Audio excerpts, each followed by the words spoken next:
எல்லாருக்கும் வணக்கம். வீடியோ பார்த்துட்டு இருக்கிற நீங்கள் மற்றும் உங்கள் குடும்பத்தில் இருக்கிற அனைவரும் சந்தோஷமாக இருக்கணும்னு வேண்டிக்கிறேன். இன்றைக்கி பிரம்ம முகூர்த்த பூஜையோட 97வது நாள்.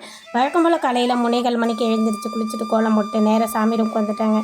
சாமி படம் எல்லாத்துக்கும் பூவெல்லாம் எடுத்து வச்சு அலங்காரம் பண்ணிவிட்டு விளக்கேற்றுறதுக்கு ரெடி பண்ணிவிட்டு பிரம்ம முகூர்த்த பூஜையை ஆரம்பிச்சிட்டேன். இன்றைக்கி ஜனகரம் சூலபயம் அப்படின்ற தலைப்பில் சில வரிகள். இல்லறத்தை விடாமல் கருமங்களாலேயே பக்குவமடைந்த மன்னர் ஜனகர். வேத பொருளிலும் சக்தி சாஸ்திரத்திலும் அரச நீதியிலும் நன்கு தேர்ச்சி பெற்றிருந்தவர் ஜனகர். யோக சாஸ்திரத்தில் சிறந்த சூலபை என்ற பிட்கனி பூமி முழுவதும் அலைந்து திரிந்து கொண்டே இருக்கார். அவள் சென்ற இடமெல்லாம் மிதிலாபுரியை ஆளும் ஜனகன் மோட்ச சாஸ்திரத்தில் வல்லவன் என்ற புகழ்படுவதை கேட்கிறார். உடனே அவரை சோதித்து அது உண்மையா என்று அறிய நிச்சயிக்கிறார்.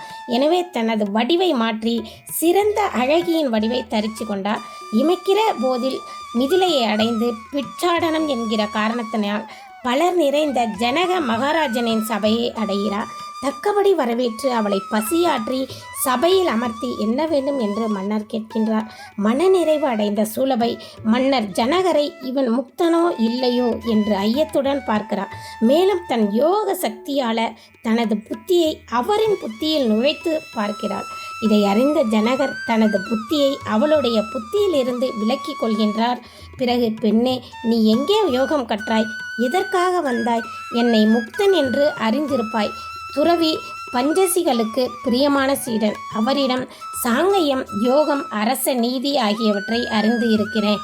நீ பலவிதத்தில் என்னுடன் கலப்பை விரும்புவதாக தெரிகிறது. பார்வையில் உன் பார்வையை சேர்த்து உள்ளே புத்தியில் உன் புத்தியை கலக்கிறாய். எனது குருவின் தயவினால் நான் ஆட்சியில் இருந்தபடியே ஞான வைராக்கியம் உள்ளவனாகவே இருக்கேன். ஒரு கையை சந்தனத்தால் குளிர்விப்பவனும் மறு கையை வாளால் வெட்டுபவனும் எனக்கு சமமாகவே படுவார்கள். நீ வீணாக ஏன் என்னை வெல்ல உன் பார்வையால் முயல்கிறாய்? உன் யோக சாரத்தை நீ காப்பாற்று. தன்னை விரும்பாத புருஷனை விஷம் என எண்ணு என்கிறார். அதற்கு சூலபை விடையாக பேசுகின்றாள். ஜடப்பொருளை யாரும் நீ யார் என்று கேட்பதே இல்லை. நீ என்னை யார் என்று கேட்டாய்.